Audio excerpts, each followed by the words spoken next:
আহমদুহু ওয়া নুসাল্লি আলা রাসূলিল কারীম আম্মা বা'দ ফাউযু বিল্লাহি মিনাশ শাইতানির রাজীম বিসমিল্লাহির রহমানির রহিম। বাংলাদেশ জাতীয়তাবাদী দল ৮ নম্বর ওয়ার্ড জাতীয়তাবাদী পরিবারের উদ্যোগে দেশ নায়ক তারেক রহমান ঘোষিত ৩১তম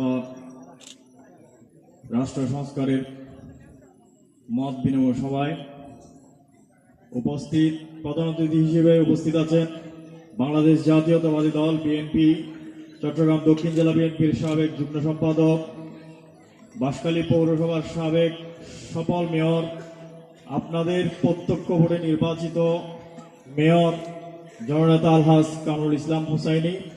উপস্থিত মঞ্চে উপস্থিত আছেন বাংলাদেশ জাতীয়তাবাদী পরিবারের বিভিন্ন স্তরের নেতৃবৃন্দ, উপস্থিত অত্র এলাকার সম্মানিত মুরব্বীগণ, সমবয়সী বন্ধুগণ, স্নেহধন্য ছোট ভাইয়েরা, পর্দার আড়ালের মা বোনেরা, আসসালামু আলাইকুম ওয়া রাহমাতুল্লাহি ওয়া বারাকাতুহু। বক্তা অনেক বক্তব্য দেবার সুযোগ নাই, যেহেতু আমার আগেরকার বক্তারা বিভিন্ন বিষয়ে আলোকপাত করেছেন, সেহেতু ওইদিকে আমি যাব না এবং ৩১তম রাষ্ট্রীয় সংস্কার সম্পর্কে আমাদের প্রধান অতিথি বিশদ আলোচনা করবেন, সেহেতু ওই দিকেও যাচ্ছি না। রাজনৈতিক নীতি নৈতিকতার ব্যাপারে কয়েকটা কথা বলবো, যেহেতু কিছুক্ষণ আগে আমাদের সহযোদ্ধা বাঁশখালী পৌরসভা ছাত্র দলের আহ্বায়ক পদপ্রার্থী রিদওয়ান একটা কথা বলেছেন, বিভিন্ন জন বিভিন্ন অপপ্রচার চালাচ্ছেন, বিভিন্ন রকমের অভিযান চালাচ্ছেন, যেগুলো তারেক রহমান নিষিদ্ধ ঘোষণা করেছেন। আমি যেহেতু কামরুল ইসলাম হুসাইনি আমার বড় ভাই, হয়তো ওনার সামনে কথাটা না বললেও আরো ভালো হতো, সামনাসামনি বললে, যেহেতু ভাইয়ের ব্যাপার, সেজন্য রাজনৈতিক উপমাটা দেওয়ার জন্য আমি বলতেছি। সেটা হচ্ছে, গত কয়েকদিন আগে আমি থানার সামনে দিয়ে আসছিলাম, একজন এসআই এর সাথে আমার দেখা হয়। উনি আমাকে বললেন, আপনাকে তো কখনো দেখি না, আপনি এদিকে আসেন না কেন? আমি ওনাকে বললাম, আসলে এখন তো যাওয়ার লোক অনেক, তাছাড়া থানায় যাওয়াটা খুব একটা ভালো মনে হয় না। তো উনি বলতেছেন, আসলে আমরা আপনার বড় ভাইকেও খুব সম্মান করি, এই কারণেই উনিও কখনো হাবিজাবি বিষয় নিয়ে মাথা ঘামান না, আর আপনারাও সেটা, সেজন্য আপনাদের উচ্চতাটা অনেক উপরে। তা আমার এই জিনিসটা খুব ভালো লাগছে। মানুষ যখন নীতি নৈতিকতার মধ্যে থাকে, ভালো থাকে, সৎ থাকে, স্বচ্ছ থাকে, এটার চেয়ে বড় উপহার আর কিছু থাকে না।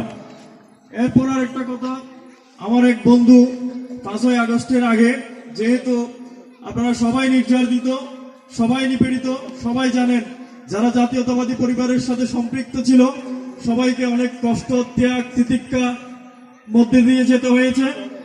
কিছুদিন আগে আমার এক বন্ধুর সাথে আমার আলোচনা হয়, জাতীয়তাবাদী ছাত্র দলের প্রকট ছাত্র নেতা, নাম আমি বলছি না। ও এক পর্যায়ে বললেন, আমি কামরু ভাইয়ের গ্রুপ করি, কিন্তু কখনো কামরু ভাইয়ের কথাও বলি নাই। কিন্তু যাদের কাছে আমি যাই, আমি যখন বিভিন্ন কার্যক্রমের জন্য আমাকে থানায় যেতে হয়, বিভিন্ন কর্মকাণ্ডে যেতে হয়, কিন্তু ওখানে আমার লোক থাকে শুধু আমি একজন, আমার বিরুদ্ধে আওয়ামী লীগের থাকে ৫ জন।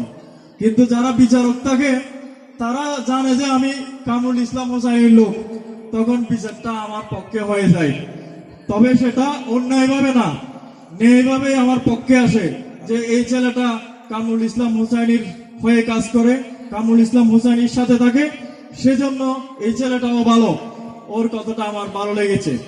সুতরাং আমরা যারা আলহাজ কামরুল ইসলাম হুসাইনির নেতৃত্বে ছাত্রদল করি, যুবদল করি, আমাদেরকে এই নীতি নৈতিকতা আদর্শ ধারণ করতে হবে।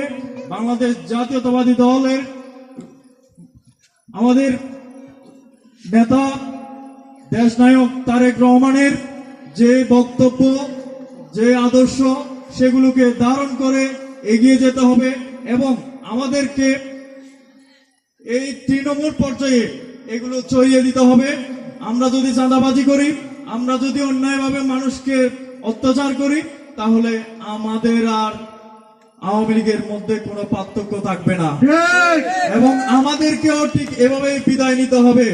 সুতরাং আগে থেকে আপনারা সতর্ক হন।